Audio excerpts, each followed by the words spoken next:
Hello. So I'll quickly go through how I wired up the radio for my European 300 CRD.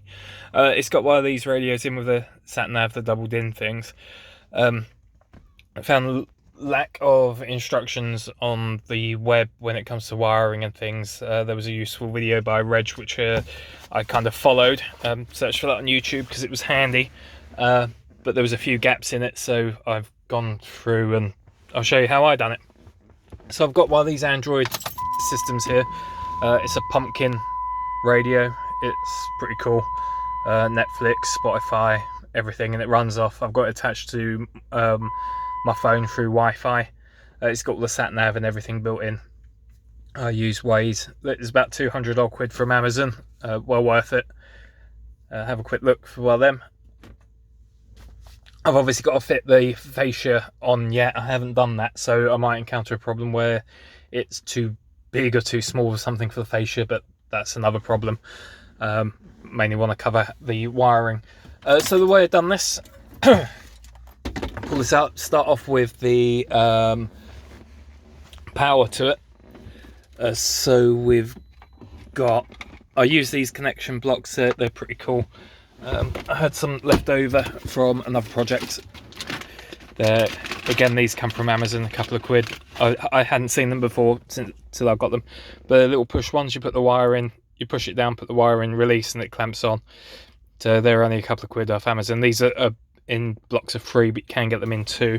But these are all left over from another job I was doing, so I had them to hand, so I used them. So power. It's a mess. A lot of this isn't needed, so let's tuck that out the way. I'm going to go through after I've done this and just electrical tape everything up and neaten it up a little bit. Right, so power. So we've got the negative. So that goes to, there's a black and green wire on the original harness, if I find that. So where I've cut the harness, it's important to say that, give a little bit of a gap, because if ever you want to put things back on, you can reattach it easy enough. So if this is your original harness, you've got 2 black wires at the end here. These are your grounds, your negatives. So in relation, that was one of these wires.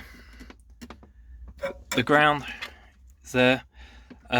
We've got the yellow wire comes out to this green and grey wire, which on the harness is on the other side. So this is your negative and this is your positive on that side. Both the top and the bottom, they're both positive on this side and both negative on this side, so you can use either of them, but I've used the top ones on these. So this wire for the negative and this wire for the positive. With your 12 volt ignition, there isn't actually a 12 volt ignition on this, because it will run through the CAN bus or something. So the way I've had to do it is I've run a wire across and gone into the ignition barrel under here. There's a little bit of trial and error, so I've had to connect a few wires there, but I've gone into the pink one, which is full ignition on, so it's position 2. There, you might want it so it's just on accessories. I'll leave you to kind of figure out which wire that is, because I'm not sure. So that's the way I've done it. Another way of doing it, which I didn't think about till afterwards, would have been to just run that to the ground to the chassis. The positive could go into the cigarette lighter here, which I believe is permanent 12 volt. But you still need to run the cable through the ignition. So that would get you power. Next thing to deal with is the speakers. So this is the way we've done this. Let's get all this out of the way. So you've got your speakers. The best thing to do is to again connect them up, and I've done this one at a time so you can check. I had to check which speaker was going to which. So for my left front, I needed to kind of connect all the speaker cables to see which one was the left front. So underneath here, that's your amp. This is the amp. There's a it's hard to show you, but underneath, on the bottom side up here, you've got two connectors. You want to pull the one that's closest to the driver's, closest to you. Let's see if I can find the connector where I put that. Show you what it looks like.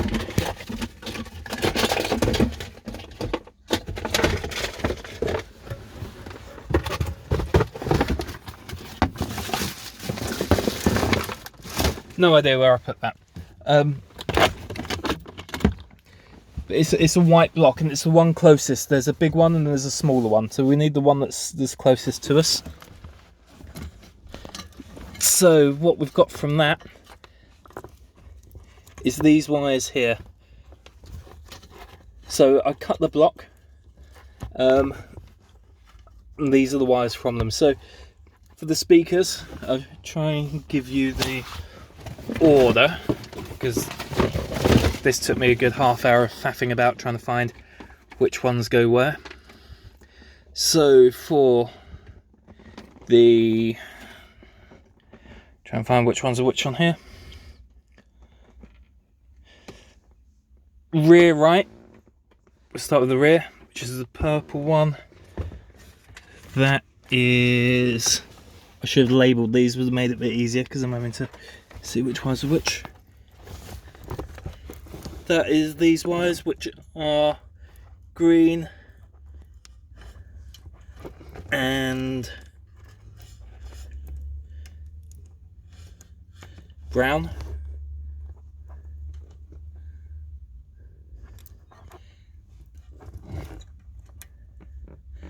So when you cut the harness, you'll see they're kind of in pairs anyway, top and bottom. So you want to run them with pairs. So the green and brown is your rear right. Then grey, which is this one, your front right is grey and purple. Try and get some focus on that. That's your front right. Then your front left is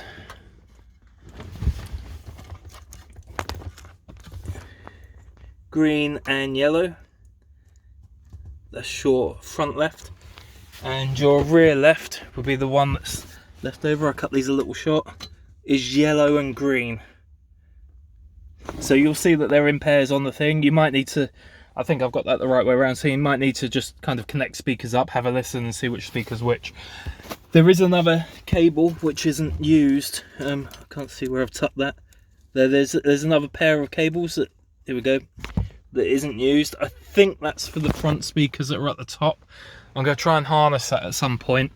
I'm not sure how yet, because if I attach it to like these, you're going to get either the left dominant or the right dominant, etc. So I'll figure out what to do with them.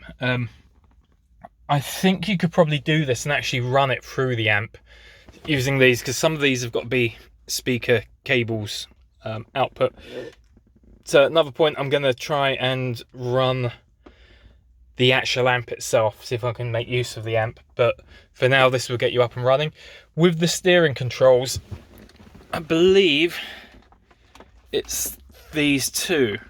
But being a CAN bus system, you can't just connect your key cables up to it.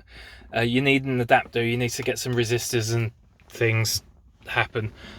So that's not a clean connection. So I'm going to buy one off eBay and I'll come back on how that works, how good that is. Oh, last thing worth mentioning is this unit's got sat-nav built into it, and it comes with a sat-nav thing that you place on your windscreen. I didn't really want that because the less clutter up on the dash the better, and I think these things look awful.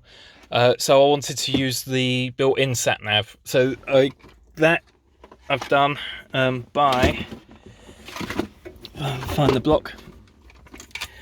This cable that comes out the stereo is your sat-nav cable for that. So I've literally just cut that off, connected the adapter, the plug that was on the plug that was on that. I've just spliced them together, and sat-nav works great. so it saved having to have one of these up on the dash. I haven't dealt with the aerial yet because I probably won't. This comes with DAB, so I'll put the DAB aerial.